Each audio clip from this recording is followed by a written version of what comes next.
Hello students, again welcome to chemistry concept. Previous lecture में water और उसकी chemical properties उसके बारे में सीख लिया। लेक्चर के एंडिंग में जो केमिकल प्रॉपर्टीज थी एक बार आपने पढ़ी, लेकिन उसको थोड़ा और डिटेल में आज समझते हैं। फ्रेश मूड में आप होंगे तो आपको और ज्यादा समझ में आएगा। वैसे आपकी टेक्सचुअल एक्सरसाइज है, उसमें एक क्वेश्चन भी है 9.31 नंबर का क्वेश्चन। तो उसके साथ साथ वाटर के जो केमिकल प्रॉपर्टीज है उसका रिवीजन भी हम कर लेते हैं कि what is the difference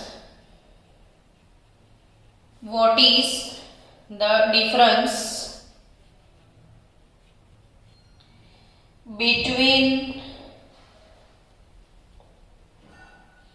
the forms of hydrolysis and hydration.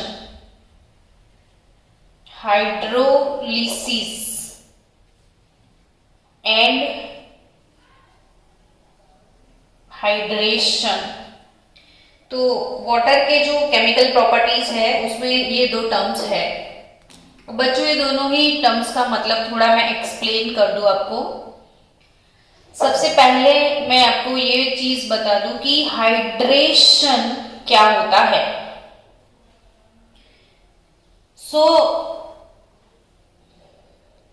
NaCl solid substance, ठीक है, NaCl solid substance.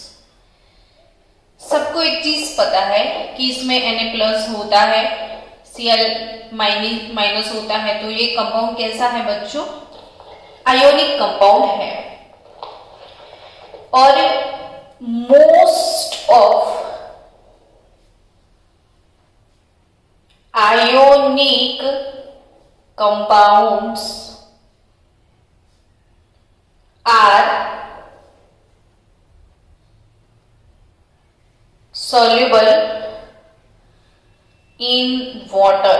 Most of ionic compounds are soluble in water. तो आयोनिक कंपाउंड जो भी है वो वाटर soluble क्यों है वो समझते हैं। अब खुद एक मैजिक करना। आज हाथ में थोड़ा सा सॉल्ट ले लो, एक ग्लास भर के पानी ले लो, पानी में सॉलिड वाला वो सॉल्ट डालो। तो अब हंसने लग जाओगे, क्या मैडम आप भी सॉल्ट डिजोल्व हो जाएगा बोलोगे ना ऐसा। और आपको प्रैक्टिकल के रिजल्ट भी यही मिलेंगे कि सॉल्ट पानी में डिजोल्व हो गया। जब तक हम छोटे बच्चे थे ना तब तक तो दैट इज ओके कि सॉल्ट पानी में डिजोल्व हो गया, लेकिन अब तो आप बड़े बच्चे हो गए हो तो आपको ये सोचना है कि सॉल्ट पानी में डिजोल्व क्यों हो गया, है ना।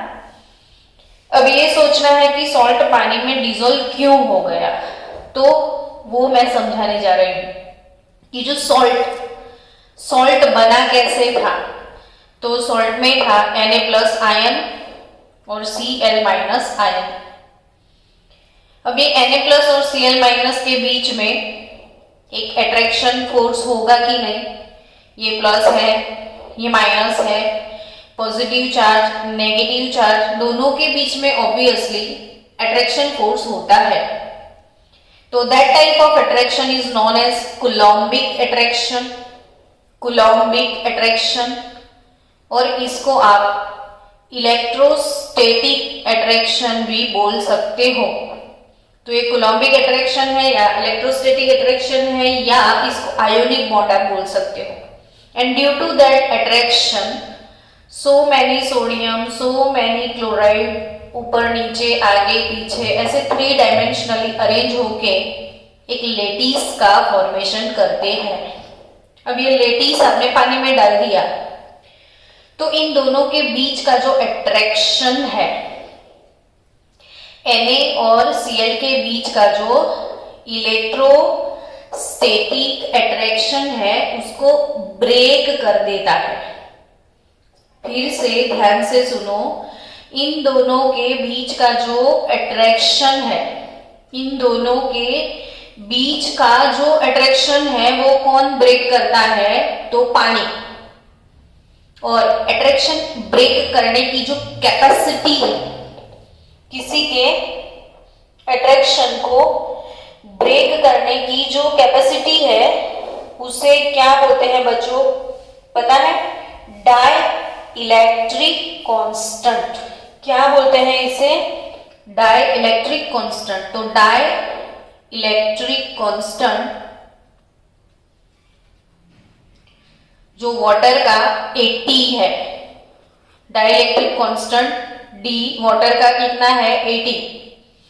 यानी इन दोनों के बीच का जो अट्रैक्शन है उसको 1/80 टाइम वो रिड्यूस कर देता है। यानी इन दोनों के बीच के अट्रैक्शन को पानी रिड्यूस कैसे करता है ना? कैसे इसको तोड़ता है पानी? तो water act as a villain here. अब वाटर का बॉडी तो देखो कैसा दिखता है। तो वाटर में ऐसे 2 हाइड्रोजन लटकते हैं। अब तो आपको मेमोराइज होगा है ना कि वाटर में ऑक्सीजन sp3 हाइब्रिडाइजेशन में है, बॉन्ड एंगल 104.5 डिग्री है, इसके ऊपर 2 चोटली है, यानी कि 2 लोन पेयर है, 2 बॉन्डिंग पेयर है, sp3 हाइब्रिडाइजेशन है, शेप इसका एंगुलर है। कौन सा शेप है इसका? एंगुलर, क्योंकि शेप में हम लोन पेयर को नहीं काउंट करते, खाली बॉन्डिंग पेयर को देखते हैं, तो इतना सा शेप इसका एंगुलर है। चलो, ये तो वाटर का एक्सप्लेनेशन के साथ साथ उसकी कुंडली निकाल दी। लेकिन एज वी नो दैट ये दोनों तो कोवेलेंट बॉन्ड है, बट इलेक्ट्रॉन किसके पास है? ऑक्सीजन के पास, क्योंकि ऑक्सीजन ज्यादा इलेक्ट्रोनेगेटिव है। डन। तो बच्चों इसमें पोल्स आ गए, नेगेटिव पोल और पॉजिटिव पोल। सो हम बोल सकते हैं कि वाटर का नेचर कैसा है? Polar nature. वाटर का नेचर कैसा है बच्चों? वाटर का नेचर, तो वाटर हैज पोलर नेचर। ठीक है, अब आगे बढ़ते हैं। Due to that polar nature water क्या करता है? Na+ और Cl- दोनों को कवर करता है कि जो Na+ है उसके आजू बाजू में ये ऑक्सीजन नेगेटिव चार्ज वाला होता है और हाइड्रोजन का चार्ज पॉजिटिव है। तो Na+ के आजू बाजू में ऐसे वाटर मॉलिक्यूल जो है वो उसको कवर करते हैं। Na+ को वाटर मॉलिक्यूल ऐसे कवर करते हैं, तो बच्चों वाटर इसको एक्वा बोलते हैं। वाटर यानी एक्वा। तो ये हो गया Na+ एक्वियस। अब Cl-,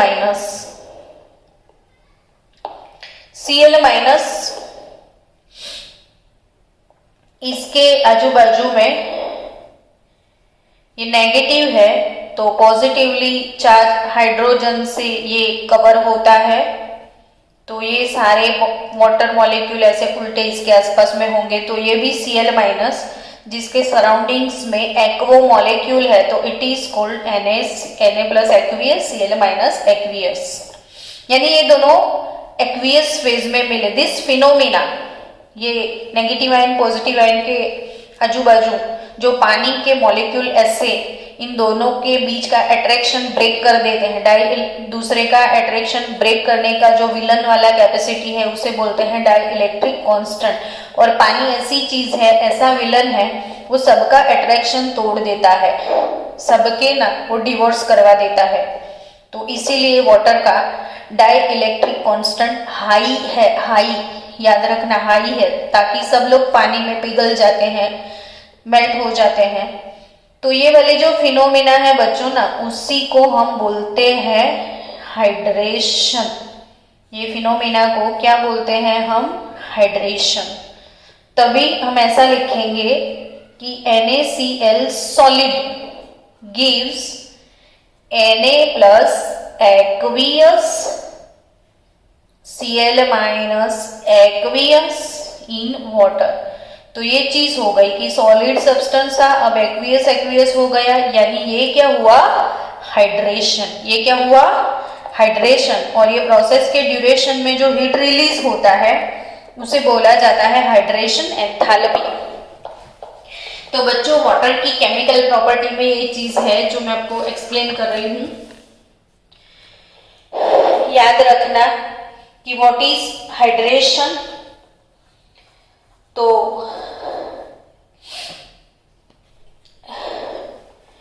due to high dielectric constant, जो हाइड्रेशन यानी हाइड्रेशन प्रोसेस को ही हम बोलेंगे हाइड्रोलिसिस। और याद रखना कि ड्यू टू, यहां पे मैंने क्या लिखा है कि what is the difference between hydrolysis and hydration. Hydrolysis वही हाइड्रेशन एंड हाइड्रेट फॉर्मेशन। मैं और एक टर्म जो आपको एक्सप्लेन करना है वो हाइड्रेट फॉर्मेशन की बात है। तो हाइड्रोलिसिस यानी हाइड्रेशन एंड हाइड्रेट फॉर्मेशन। तो अब आगे बढ़ते हैं, हाइड्रोलिसिस यानी हाइड्रेशन क्या होता है।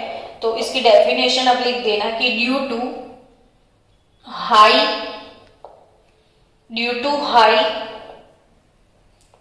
Dielectric constant,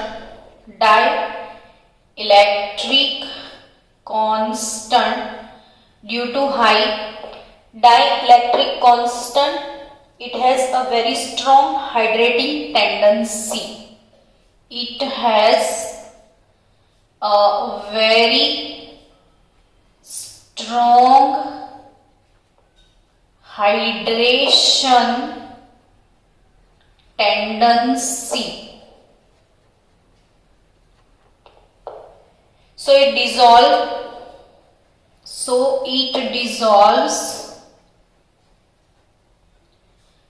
many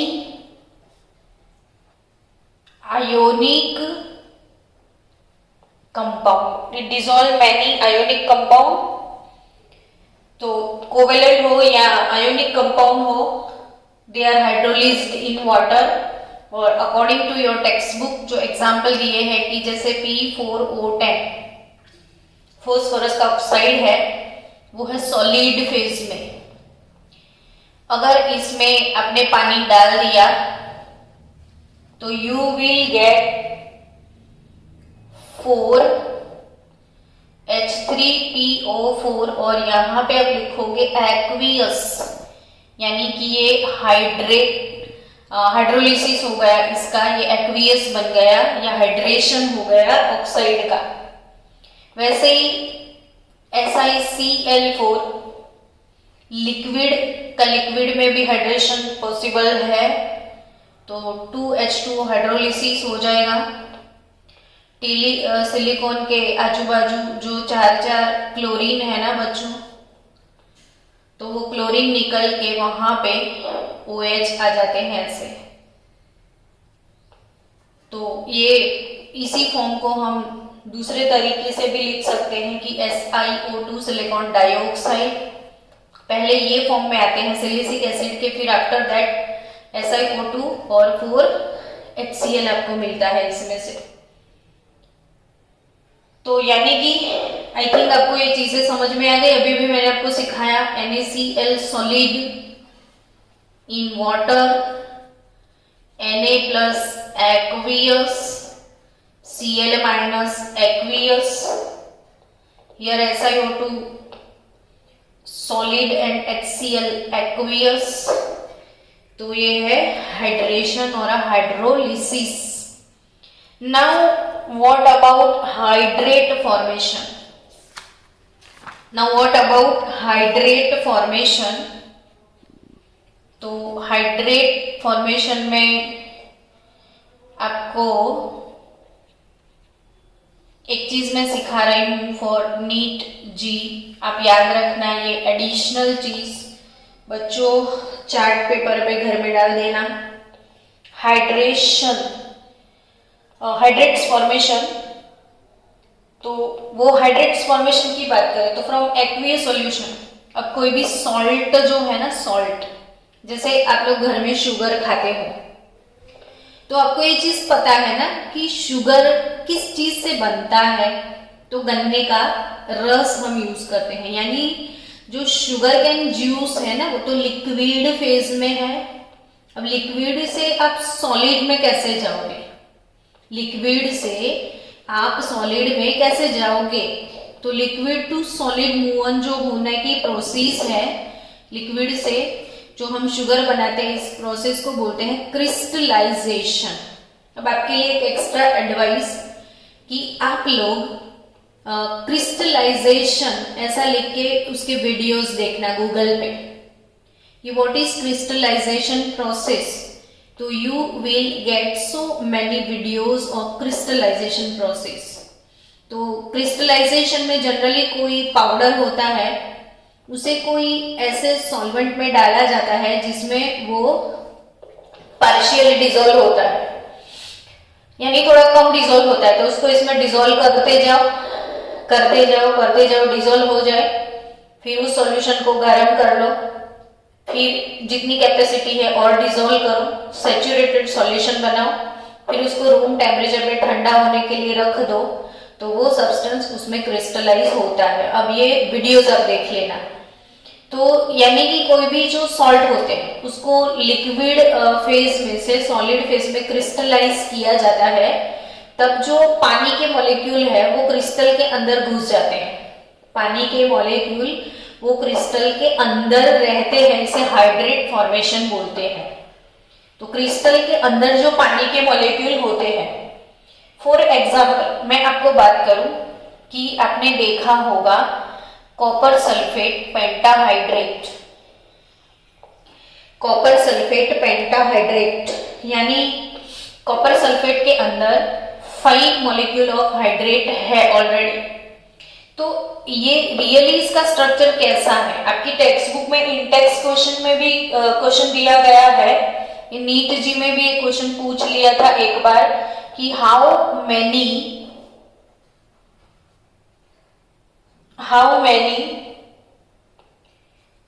hydrogen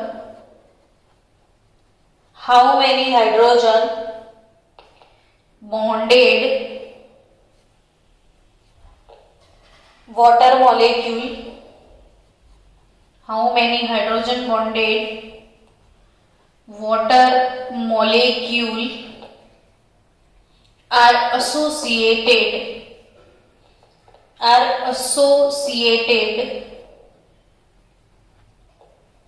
in copper sulfate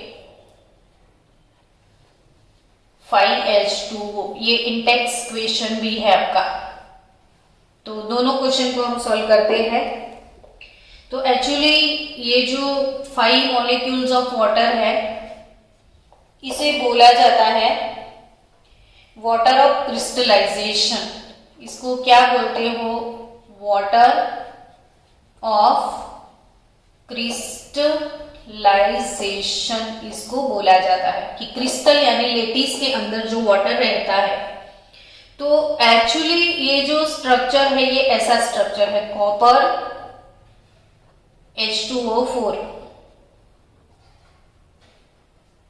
ठीक है, उसके बाहर है SO4 -2A+2 और एक H2O, ये कोऑर्डिनेशन स्फीयर के बाहर होता है। यानी बच्चों कॉपर की जो वैकेंट d ऑर्बिटल है उसमें H2O अपनी लोन पेयर को गिफ्ट करते हैं, और जब एक ही मॉलिक्यूल दोनों इलेक्ट्रॉन गिफ्ट करता है तो ये कौन से बॉन्ड होते हैं, कोऑर्डिनेट कोवैलेंट बॉन्ड। अगर कंसेप्ट भूल गए हो तो केमिकल बॉन्डिंग का वीडियो रिवाइज कर लेना। जब किसी का ऑर्बिट ऐसे वैकेंट होता है और इसमें दोनों इलेक्ट्रॉन कोई एक स्पीसीज गिफ्ट करता है तो ये कोऑर्डिनेट कोवैलेंट, और अगर एक होता है ऑलरेडी एक अनपेड इलेक्ट्रॉन होता है और दूसरा कोई अपना गिफ्ट करता है तो ये कोवेलेंट बॉन्ड। एक तेरा एक मेरा कोवेलेंट, मेरा कुछ भी नहीं, दोनों तेरे, तो कोऑर्डिनेट कोवेलेंट। अब ये कॉम्प्लेक्स कंपाउंड है।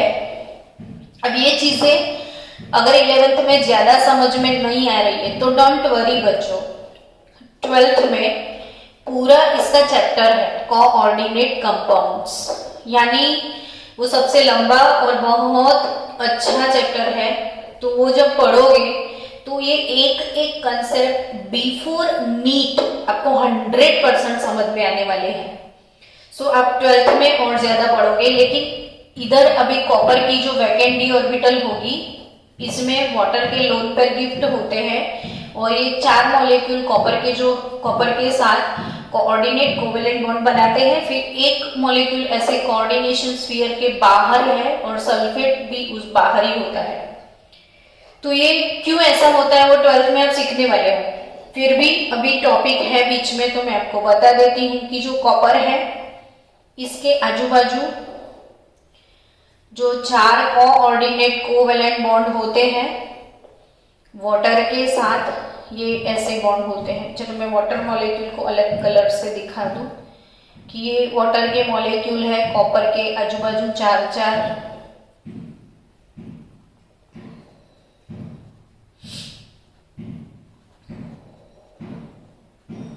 ठीक है। अब ये इसका कोऑर्डिनेशन स्फीयर ओवर, कॉपर के साथ इसके 4 वाटर मॉलिक्यूल, फिर एक वाटर मॉलिक्यूल ऐसे बाहर होगा ये वाला, और ये वाटर मॉलिक्यूल इस वाटर के साथ हाइड्रोजन बॉन्ड बनाता है। कौन सा बॉन्ड इधर बनता है? Hydrogen bond. तो ये हो गया हाइड्रोजन बॉन्ड। और फिर बाहर ऐसे सल्फेट होते हैं SO4 -2, तो ये सल्फेट वो भी बाहर है। यानी क्वेश्चन क्या है, how many hydrogen bonded water molecule are associated in this copper sulfate 5H2O? तो answer is 1। Only 1 water molecule इसके साथ हाइड्रोजन बॉन्ड बनाता है। तो ये रियल स्ट्रक्चर ऑफ CuH2O4, जिसमें H2O ने इसके साथ कोऑर्डिनेट कोवेलेंट बॉन्ड बनाया है। तो बच्चों, हम ये जो हाइड्रेट फॉर्मेशन की बात केमिकल प्रॉपर्टीज ऑफ वाटर में लिखी गई है वो ये चीज है कि एसोसिएशन ऑफ वाटर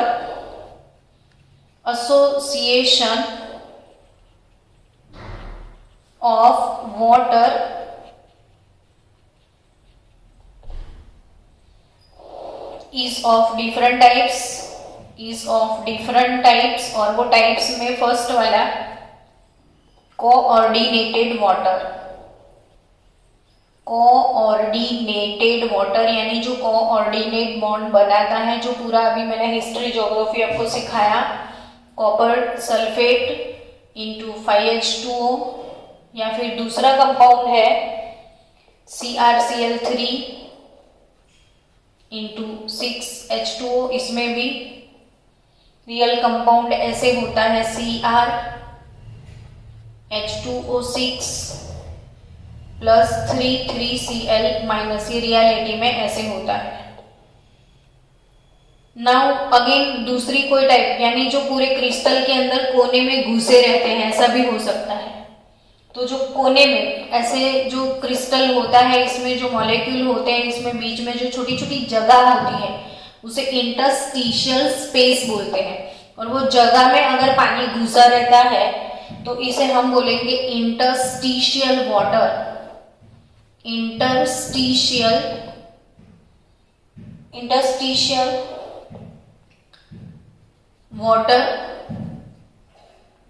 मॉलिक्यूल, तो वो उसका एग्जाम्पल है बेरियम क्लोराइड 2H2O। ये इंटरस्टिशियल यानी क्रिस्टल के अंदर इंटरस्टिशियल साइट पे होते हैं। और last one is hydrogen bonded. तो हाइड्रोजन बॉन्डेड,